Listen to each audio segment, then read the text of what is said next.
I told my husband I was pregnant, and he panicked. "You ruined everything. I didn't want this child." That same night, he packed his things and left for his young colleague. His parents supported him. I was left alone. But years later, he came crawling back to me. I have been married to Chad for 4 years, together for 7. We had talked about having kids someday, but never put a firm timeline on it. I was on birth control, but about 3 months ago, I had that stomach bug that was going around. And well, antibiotics and birth control don't always play nice together. When I first missed my period, I didn't think much of it. My cycle has always been a bit irregular, especially when I'm stressed, and work had been particularly demanding. But when I started feeling nauseous in the mornings and noticed my breasts were unusually tender, I bought a pregnancy test on my lunch break. 2 pink lines. Clear as day. I took 3 more tests over the next 2 days. All positive. I was shocked, scared, but also excited. I know it wasn't planned, but once the initial surprise wore off, I started picturing our future as a family. I've always wanted to be a mom. And even though the timing wasn't perfect, I thought Chad would come around once he got past the initial shock. I waited a week to tell him, wanting to plan the perfect moment. I wasn't going to do anything elaborate like those Instagram announcements with letterboards and confetti. That's not us. Instead, I made his favorite dinner, lasagna with garlic bread, and bought a bottle of his favorite bourbon for him and sparkling cider for me. I even wore the blue dress he always compliments me on. I wanted it to be special, even if it wasn't planned. The whole time I was cooking, I kept rehearsing how I'd tell him. Should I just say it outright? Make a joke? I settled on something simple after dinner. I have some news that's going to change our lives. Chad came home around 7, later than usual. He seemed distracted, checking his phone constantly. Not unusual lately. He'd been working on a big project with his team. He barely noticed the nice dinner, just mumbled something about it looking good, and poured himself a generous glass of bourbon before I could even mention the special occasion. During dinner, he was quiet, responding with one-word answers when I tried to make conversation. I asked about his day, his project, anything to get a conversation flowing, but he just shrugged or gave minimal responses. Something felt off, but I chalked it up to work stress. After we finished eating, I took a deep breath and reached for his hand across the table. I remember my exact words. "Chad, I'm pregnant." The silence that followed felt like hours. His face went through a series of emotions. Blank, pale, then something I'd never seen before. Anger mixed with panic. When he finally spoke, he asked if I was joking. When I assured him I wasn't, that I'd taken 4 tests, things quickly spiraled. I'll never forget what he said next. "You ruined everything. I didn't want this child." I tried explaining that it was an accident, probably due to the antibiotics interfering with my birth control. I thought we could figure it out together, like we always had with other challenges. That's when he dropped the bomb that maybe he never wanted children at all. He claimed he only went along with my someday plans to keep me happy, but it was always just a hypothetical future to him. I asked if there was someone else, and his reaction told me everything before he even admitted it. When pressed, he finally confessed he'd been seeing Vanessa for a few months. Vanessa, his colleague he'd mentioned, was brilliant and bringing fresh ideas to the team. The one who was 24, 7 years younger than me. While I was still processing this double betrayal, Chad started packing. Not just an overnight bag, but a suitcase full of clothes and essentials. I couldn't believe what I was seeing. My husband was literally walking out on me the same night I told him I was pregnant. When I asked where he was going, he admitted he was heading to Vanessa's place for now. Within 30 minutes of my pregnancy announcement, Chad was standing by our front door with his suitcase, telling me he'd come back for the rest of his stuff later. I asked him if he was seriously doing this, just walking out on his pregnant wife. His response? "I can't be a father. I'm not ready." I pointed out that no one is ever completely ready for parenthood, but that's not how life works. He just mumbled, "I'm sorry," and said he'd call in a few days. Then he was gone, just like that.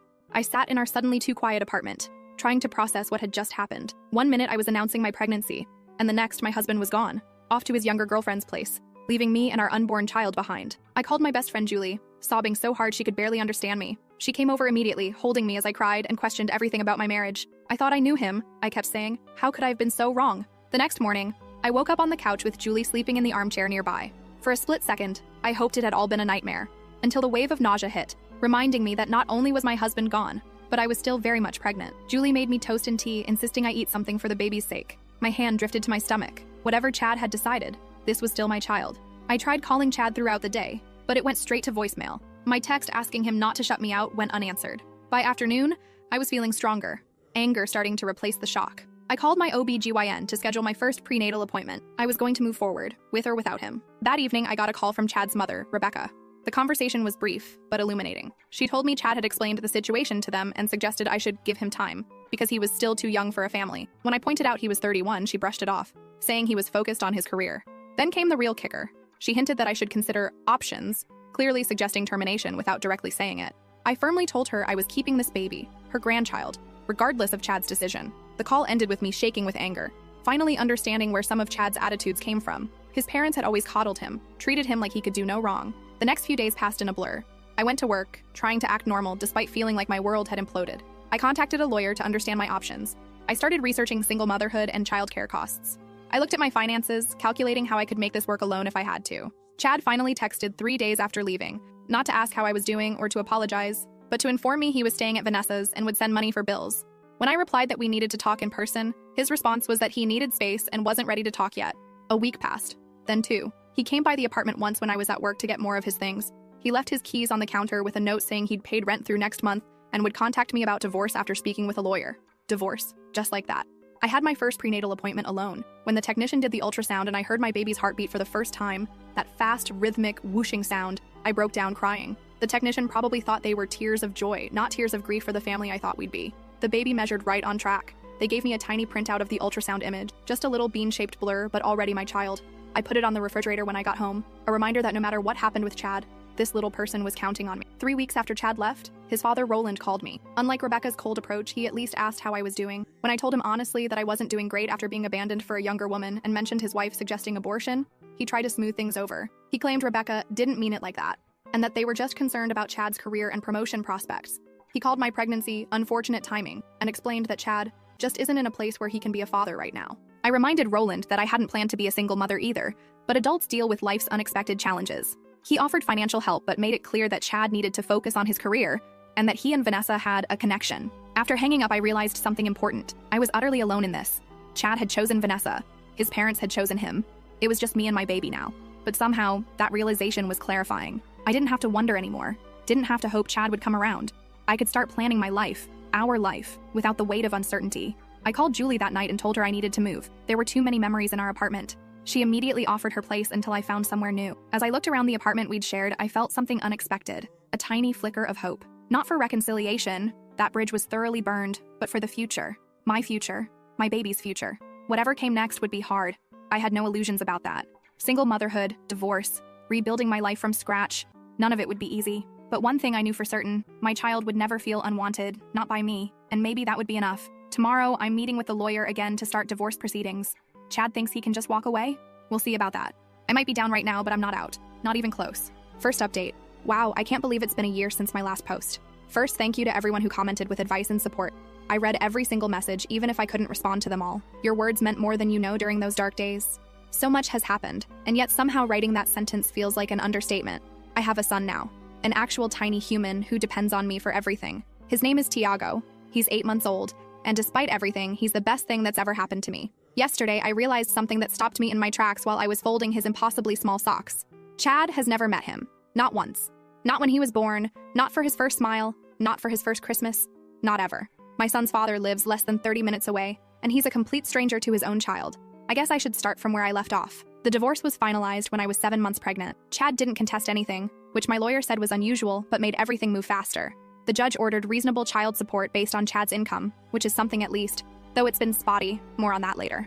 I moved out of our apartment and found a smaller 2-bedroom place closer to Julie. The rent is higher than I'd like, but it's in a decent school district, which I've learned is something you start thinking about way earlier than you'd expect. My dining room is now half nursery overflow, with a pack-and-play, bouncer, and what feels like a small toy store exploding across my living space. Marie Kondo would have a heart attack. Tiago was born on a Tuesday night after 19 hours of labor. Julie was my birthing partner, holding my hand and feeding me ice chips while I swore I couldn't do it. The nurses kept asking about the father, and I got tired of explaining, so I just started saying, he's not in the picture, which felt both true and like a massive understatement.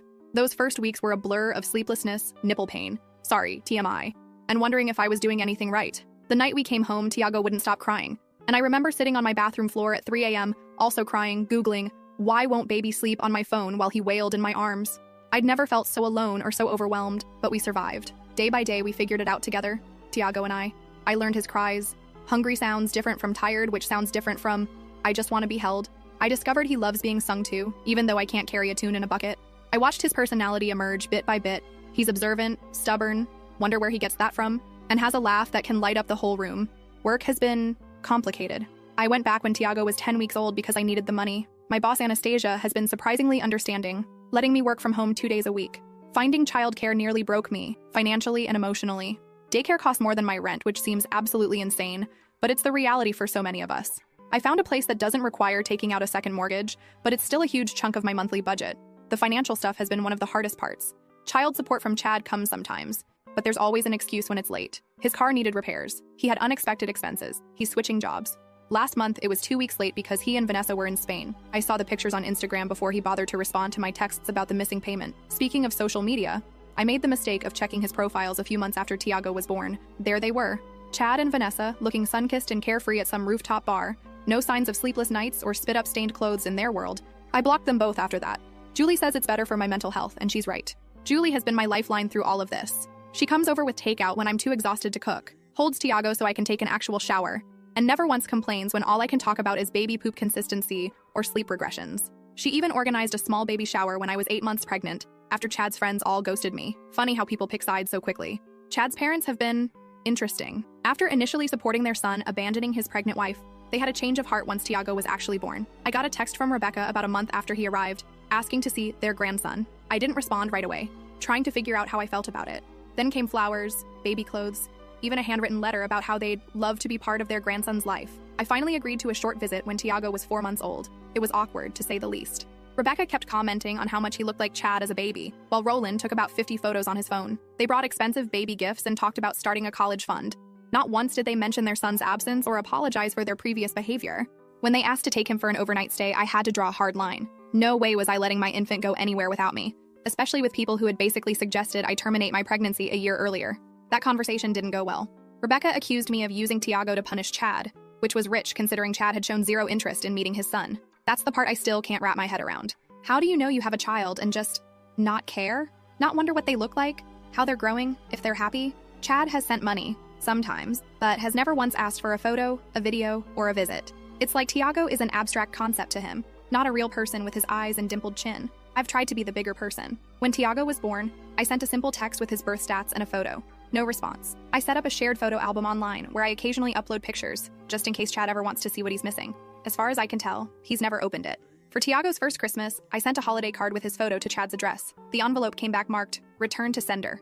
Meanwhile, life goes on. Tiago started daycare, caught every possible virus in his first month there, another fun surprise of parenthood nobody warns you about, and has since developed an immune system of steel. He's crawling now, pulling himself up on furniture and putting everything in his mouth. My apartment is baby-proofed to the extreme. I haven't seen my coffee table without corner protectors in so long, I've forgotten what it actually looks like. My daily routine has become a carefully choreographed dance of efficiency. Wake up at 5:30 a.m. before Tiago to shower and get dressed. Get him up, fed, and dressed by 7:15. Daycare drop-off by 8. Work until 5, rush to pick him up by 5:30. Paying the late fee on days when meetings run over. Home by 6 for dinner, bath, stories, and bedtime routine. Then a few precious hours to clean, do laundry, pay bills, and maybe watch half an episode of something on Netflix before falling asleep on the couch. Rinse and repeat. The hardest moments are the ones no one talks about. Like when Tiago had his first fever at 3 a.m., and I had to decide alone whether to take him to the ER, or when he says, "mama," but there's no data in his vocabulary because that person doesn't exist in his world. Or the daycare forms that ask for father's information, and I have to write NA while surrounded by other parents filling out both sections. But there are beautiful moments too. Morning cuddles when he wakes up happy and babbling, the way he reaches for me when I pick him up from daycare, his fascination with the ceiling fan, his absolute joy when splashing in the bath, the weight of him falling asleep on my chest, his breath warm against my neck. I'm not going to pretend it's easy. Being a single parent is the hardest thing I've ever done. There are days when I'm so tired I put the milk in the cabinet and the cereal in the fridge, days when I snap at customer service people over nothing because I'm running on fumes, days when I cry in the shower because it's the only place Tiago can't hear me. But I'm doing it. We're doing it. And strangely enough, I'm proud of that. Tiago's first birthday is coming up next month. Julie is helping me plan a small celebration. Nothing fancy, just a few friends, some cake, and probably more decorations than necessary because Julie gets carried away with Pinterest. I debated inviting Chad's parents, but decided against it after our last interaction. They still occasionally text asking to see him, but it's always on their terms, with no acknowledgement of how their son has abandoned his child. As for Chad himself, I'm not holding my breath for a card, let alone an appearance. Last I heard through mutual friends, he and Vanessa moved in together and got a dog. I guess that's the level of responsibility he's comfortable with. The kicker came last week. I finally got approved for a modest apartment in a slightly better area. It's nothing fancy, but it has a small yard where Tiago can play, and the schools are good. As I was signing the lease, my phone buzzed with a text. It was from Rebecca saying they were having a family reunion next month and wanted to include their grandson. The text included a photo of Chad and Vanessa, arms around each other, looking perfectly happy. I stared at that photo for a long time. There was Chad, smiling, living his life as if his son doesn't exist. Something shifted in me in that moment. Not anger exactly, though there's still plenty of that. More like clarity. I've spent a year waiting for Chad to step up, to show even the slightest interest in his child. A year sending updates into the void. A year trying to be fair and reasonable despite everything. I texted Rebecca back. Tiago won't be attending. If Chad wants to meet his son, he knows how to reach me. But I'm done making excuses for him or pretending he's anything but absent by choice. Then I blocked her number too. Maybe that sounds harsh, but I'm done protecting Chad's image or his feelings. I'm done carrying the entire emotional load while he gets to live consequence-free. I'm done pretending for Tiago's sake that his father might suddenly become interested in his existence. The truth is, we're better off without someone who could so easily walk away. Tiago deserves people in his life who choose him, who show up for him, who love him unconditionally. I can't force Chad to be that person. So here we are, 1 year later, a single mom and her son against the world. It's not the life I planned, not even close. But looking at Tiago's sleeping face tonight, I realized something important. Sometimes the family you end up with isn't the one you expected, but it's still perfect in its own way. I don't know what the future holds. The divorce settlement included a clause about revisiting custody if Chad ever decides he wants to be involved, which honestly seemed like a joke at the time, but my lawyer insisted was standard. Part of me hopes he stays away forever. Another tiny part still can't believe he doesn't want to know his amazing son. For now, I'm focusing on what I can control. Building a stable home, creating happy memories, being both mom and dad as best I can, and maybe, just maybe, finding a way to trust again someday. But that's a problem for future Melissa. Present Melissa needs to finish the laundry and go to bed. Tiago will be up at 6 a.m. whether I'm ready or not. So that's my update. 1 year, one perfect baby boy, and 1 day at a time. Second update. It's been 4 years since my last update. I honestly didn't think I'd be posting here again, but something happened yesterday that I can't stop thinking about, and I needed to put it somewhere. Tiago just turned 5 last month. 5. I still can't believe my little baby is now this chatty kindergartner who knows all the planets in order and corrects my pronunciation of dinosaur names. Time is wild. Yesterday was his first day of kindergarten. I took the morning off work to walk him in, expecting the usual chaos of drop-off. What I wasn't expecting was to see Chad's friend Leroy in the school parking lot, dropping off his daughter. I froze for a second, but Tiago was tugging my hand, excited to see the classroom, so I pushed through it. After getting Tiago settled, only minor tears. From me, not him. I was heading back to my car when Leroy approached. I braced myself for awkwardness, but instead, he just asked how I was doing. We ended up getting coffee at the shop across from school, and that's when he dropped the bomb. Chad and Vanessa broke up 6 months ago. Apparently, she wanted kids, and he was still saying he wasn't ready, at 35. After stringing her along for years, she finally gave him an ultimatum, and he chose, well, not her. Chad's company downsized last year, and he's been struggling to find stable work. According to Leroy, he's been crashing on friends' couches while Vanessa keeps the apartment they shared. The perfect life he abandoned us for has completely fallen apart. I sat there stirring my coffee, not sure how to feel. There was no satisfaction, no serves him right moment, like I might have imagined years ago. Just a strange emptiness, like hearing about a character from a TV show I stopped watching seasons ago. What struck me most was realizing how completely different my life is now, compared to when Chad left. After years of juggling single motherhood and work, things have finally stabilized. I've been at the same company for 6 years now, and last year Anastasia promoted me to senior project manager. The raise meant I could finally afford to buy a small townhouse in a good school district. Nothing fancy, but it's ours, with Tiago's handprints painted on his bedroom wall, and a little garden where we grow tomatoes that never quite turn out right. Financial stability was hard-won. There were so many nights of spreadsheets and budget calculations weighing every expense. Child support from Chad eventually stopped completely around Tiago's 3rd birthday. After multiple missed payments, I filed with the enforcement agency, but Chad had changed jobs so many times it was like chasing a ghost. Eventually, I decided the stress of fighting for it wasn't worth it. I'd rather Tiago see me calm and present than anxious and angry over money we could manage without. The question I've been dreading started coming about a year ago. Why don't I have a daddy? Tiago asked while we were grocery shopping, completely out of nowhere. I'd prepared for this moment, read articles about age-appropriate explanations, but nothing prepares you for looking into those innocent eyes. I told him a simplified version of the truth, that his daddy wasn't ready to be a parent, but that didn't mean anything was wrong with Tiago. That sometimes grown-ups make choices that hurt people, but I wanted and loved him enough for 2 parents. Those conversations never get easier. Each time Tiago notices another kid with their dad at the park or sees father-son activities at school, my heart breaks a little. But we've built our own traditions. Julie is still his favorite aunt, coming over for movie nights and teaching him card tricks. My parents drive up monthly to spend weekends with their grandson. We have our village, even without Chad. Then about 10 months ago, something unexpected happened. At a parent-teacher night at Tiago's preschool, I kept noticing this dad with kind eyes and a terrible dad joke t-shirt. I'm not arguing, I'm just explaining why I'm right. His daughter Emma was in Tiago's class, and they'd become friends. I overheard him gently but firmly handling her meltdown over having to leave the classroom toys. And something about his patience caught my attention. Douglas, widowed father of Emma, makes homemade pizza on Fridays with dinosaur-shaped pepperoni, remembers Teacher Appreciation Week without reminders, doesn't mind when my son talks endlessly about space. It started with playdates. The kids were friends anyway, so it was natural. Then coffee while they played. Then texting about school announcements we'd both missed. Then dinner one night after Emma and Tiago's soccer practice ran late. Then more dinners, more texts, more conversations that stretched late into the evening after the kids were asleep. Douglas never rushed anything. He understood the package deal. Me and Tiago, always. He asked thoughtful questions about Tiago's interests, brought him books about stars after hearing about his space phase. The first time he fixed Tiago's wobbly bicycle seat without being asked, I nearly cried at the simple kindness of it. 6 months in, Douglas told me about losing Emma's mom to cancer when Emma was just a year old, how he'd been terrified of raising a daughter alone, how he'd kept her mom's photos everywhere so Emma would know her. The raw honesty of his grief and love made me trust him in a way I hadn't trusted anyone in years. We've been officially dating for 7 months now. The kids know we're special friends and seem genuinely happy about our blended playdates. Last month, Douglas and I had the talk about where this is going. Nothing dramatic, just sitting on my back porch after the kids were asleep, talking honestly about our hopes and fears. He wants to move forward together. So do I. We're taking it slow, but for the first time in 5 years, I'm allowing myself to picture a future with someone again. Meanwhile, Chad's parents have suddenly renewed their interest in Tiago. After years of sporadic texts and occasional gift cards on birthdays, Rebecca called last month asking if they could take him for a weekend.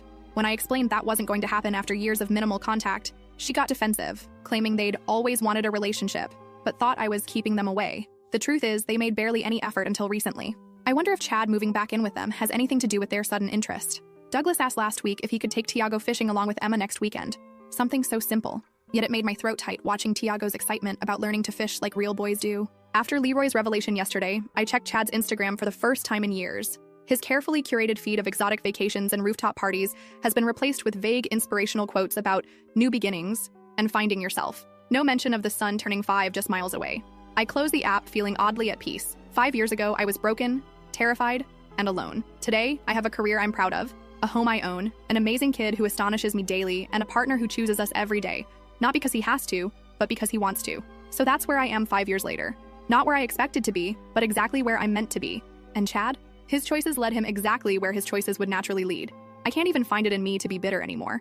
That part of my life feels like a different timeline, one I stepped out of long ago. Third update, last Saturday started like any other. Pancake breakfast, then rushing to Tiago's soccer game. Douglas and I were huddled under an umbrella watching the blue lightning when Douglas nudged me. Is that someone you know? Across the field stood Chad. After 7 years of complete absence, my ex-husband was just watching our son play soccer.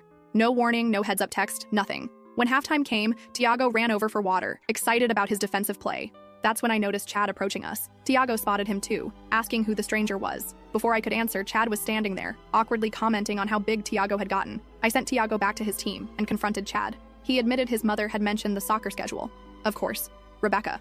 The sudden increase in contact from his parents made sense now. Douglas introduced himself, and I noticed Chad flinch slightly when he claimed the title of Tiago's father. I corrected him, biologically only. After some tense words, Chad asked if we could talk after the game. I reluctantly agreed to 20 minutes at the nearby coffee shop. Douglas took Tiago and Emma for Victory ice cream while I met with Chad. He'd ordered me a cappuccino, not knowing I'd switched to lattes years ago, a small detail that somehow highlighted how much had changed. Chad's story came in pieces. Therapy for a year, 8 months sober, moving back with his parents after breaking up with Vanessa. The most stunning admission was that he'd actually asked his parents to limit contact with Tiago because he couldn't handle the reminder of what he'd abandoned. Now he wanted to make things right and know his son. I told him plainly that Tiago wasn't the baby he walked out on, but a person with feelings and a life Chad knew nothing about. He acknowledged he couldn't just walk in and be dad, then asked about my relationship with Douglas. Something like pain crossed his face when I told him Douglas had been more of a father than he ever was. I agreed to consider a supervised meeting with strict conditions.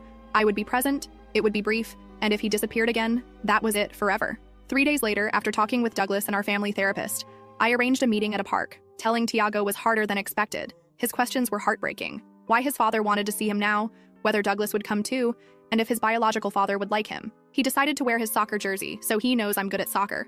The meeting wasn't terrible. Chad brought a Lego soccer field set, and they built it together while I watched from nearby.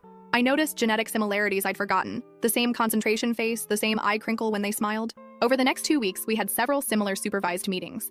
Then Chad called asking to take Tiago to a movie alone. I refused immediately. 3 weeks versus 7 years? Not happening. He seemed to accept this, suggesting we all three go instead. Before I could respond, he showed up at our house with his parents. Unannounced. Roland and Rebecca pushed forward with talk about moving forward as a family, while Chad mumbled that he'd told them this wasn't the way. I sent them home, but Chad asked to speak with me alone. That's when he dropped it. I still love you, Melissa. I never stopped. The audacity was breathtaking. He suggested that despite my relationship with Douglas, we should consider reuniting as Tiago's real parents because our son deserved that chance. I asked him to leave, saying I needed to think. When Douglas came downstairs, I told him about Chad's declaration. Douglas couldn't hide his concern about Chad being Tiago's biological father, but I reassured him I was exactly where I wanted to be. Later that night, Chad texted that he meant what he said about wanting another chance with our family. I stared at those words, feeling an odd mix of anger and pity. The man who walked out when I needed him most wasn't someone I could ever trust again. Tomorrow, I'll call Chad to set clear boundaries about his role in Tiago's life, as a biological father only, not as my partner. Some bridges, once burned, stay ash.